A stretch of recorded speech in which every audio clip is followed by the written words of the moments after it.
नमस्कार दोस्तों। आज हम बात करते हैं जूनियर अकाउंटेंट एग्जाम 2024 के बारे में। और आपको भी पता होगा कि जूनियर अकाउंटेंट की एग्जाम यहाँ पर हो चुकी है। और अगर आपने भी पेपर यहाँ पर दिया होगा तो सबको पता होगा कि पेपर का लेवल किस तरह का था। उससे पहले मैं और भी बात कर लेता हूँ आपको कि जो जूनियर अकाउंटेंट एग्जाम 2024 यहाँ पर जो हुई थी उसमें 90% आर्ट्स के स्टूडेंट थे। ये आपको पता ही होगा क्योंकि यहाँ पर जो सीईटी क्वालिफाई हुई थी वो ज्यादातर लोगों की आर्ट्स के स्टूडेंटों की हुई थी, क्योंकि जो सीईटी के एग्जाम में जो पेपर था वो आर्ट्स के हिसाब से लिया गया था, जिसमें मैथ, इंग्लिश, जीके, कंप्यूटर और ये चीजें थी, रीजनिंग वगैरह। तो यहाँ पर आर्ट्स का कोई भी रोल नहीं था और यही कारण है कि जो ज्यादातर स्टूडेंट हैं वो आर्ट्स के यहाँ पर हुए थे या फिर कह सकते हैं मैथ साइंस के हुए थे। लेकिन ज्यादातर जो रोल था, ज्यादातर जो पासिंग चीजें थी वो आर्ट्स के स्टूडेंटों की थी। इसके अलावा यहाँ पर जो 90% आर्ट्स के स्टूडेंट होने के कारण अब जब क्वालिफाई हुए जूनियर अकाउंटेंट के लिए तो जूनियर अकाउंटेंट का जो सेकंड पेपर था वो कॉमर्स से संबंधित था, तो उनके समझ में नहीं आया।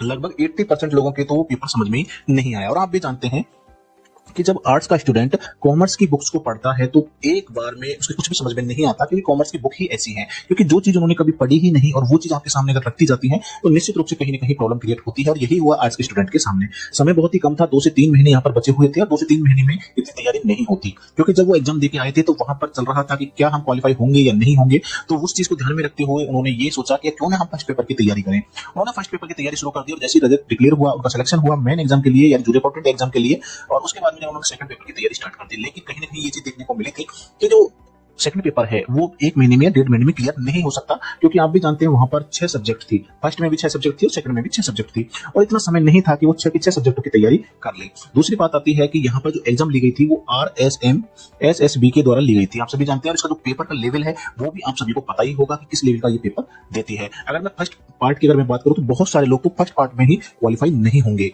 और जो शेष स्टूडेंट है लगभग ये मान के चलें कि शेष स्टूडेंट है वो सेकंड पार्ट में भी क्वालिफाई नहीं होंगे। तो जो पासिंग परसेंटेज है वो बहुत ही कम रहने वाला है।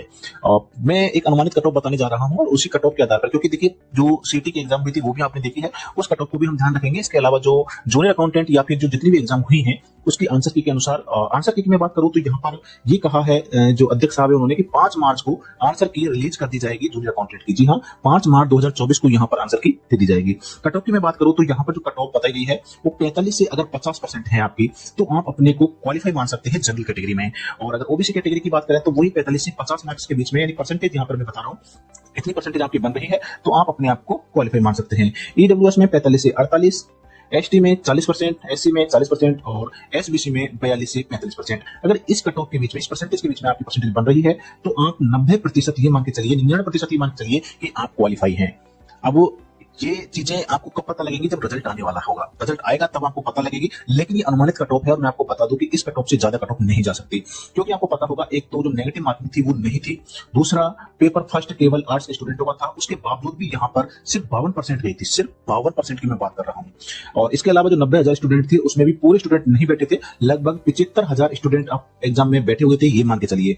उसमें से भी बहुत सारे स्टूडेंट ऐसे हैं जो सिर्फ एग्जाम देने के हिसाब से बैठे थे, बाकी वो जो एज लिमिट का फैक्टर चल रहा था कि वो जैसे 18 प्लस थे, 90 प्लस थे, 20 प्लस थे, तो ऐसे स्टूडेंटों ने भी हाँ एग्जाम दी है।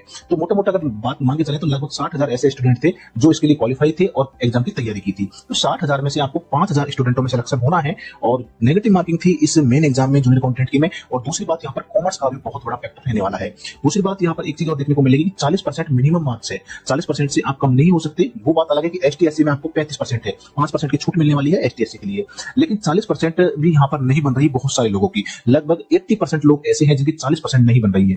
फर्स्ट पेपर क्वालिफाई हो रहा है तो सेकंड पेपर क्वालिफाई नहीं हो रहा, और अगर सेकंड पेपर क्वालिफाई हो रहा है तो फर्स्ट पेपर क्वालिफाई नहीं हो रहा। तो इस तरह की चीजें यहाँ पर देखने को मिल रही है। तो परसेंटेज की अगर मैं बात करूं तो जनरल की 45 से 50, ओबीसी की 45 से 50 और ईडब्ल्यूएस की 45 से 48 के बीच में परसेंटेज जाने वाली है। एसटी की बात करें तो वो 40%, एससी 40% और एसबीसी 42 से 35% के बीच में अगर आपकी कट ऑफ है तो निश्चित रूप से आप एक सिलेक्टेड स्टूडेंट हैं। और इसके अलावा कोई और अपडेट आएगी तो मैं जरूर आपके सामने लेकर हाजिर होऊंगा। तो फ्रेंड्स, आज के इस वीडियो में इतना ही था। आई होप आपको वीडियो काफी पसंद आया होगा। अगर अच्छा लगा है तो वीडियो को लाइक कर दीजिए, शेयर कर दीजिए और चैनल को अगर आपने अभी तक सब्सक्राइब नहीं करा है तो सब्सक्राइब भी कर लीजिए। मिलते हैं फ्रेंड्स अगले वीडियो में। Till then bye bye.